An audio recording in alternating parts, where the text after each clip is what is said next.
Hello, পেজের প্রথম ব্লগে সকলকে স্বাগত। আমরা Enamoria house of creative creation Kolkata থেকে 660 কিলোমিটার দূরের উদ্দেশ্যে রওনা দিয়েছি প্রি ওয়েডিং এর জন্য।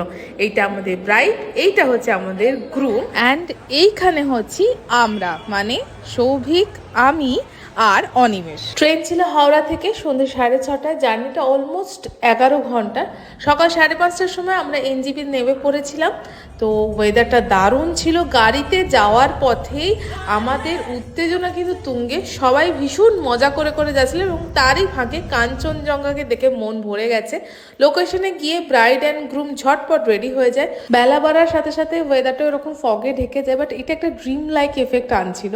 আমাদের গ্রুম কিন্তু খুব মজার, কাজের ফাঁকে এত মজা করেছে তার একটা ঝলক শেয়ার করলাম। তো ইয়ার কি হাসি মজা সব কিছু নিয়েই আমাদের শ্যুটটা চলতে থাকলো। শ্যুটটা অসাধারণ হয়েছে, কাজটা তোমরা অবশ্যই পেজেতে দেখতে পাবে। আর ওয়েদারটাও ভীষণ স্বাদ দিয়েছিল আমাদেরকে। তো আজকের ব্লগটা এই অবধি। নেক্সট ব্লগের জন্য ওয়েট করো, পেজটাকে অবশ্যই লাইক করো কিন্তু।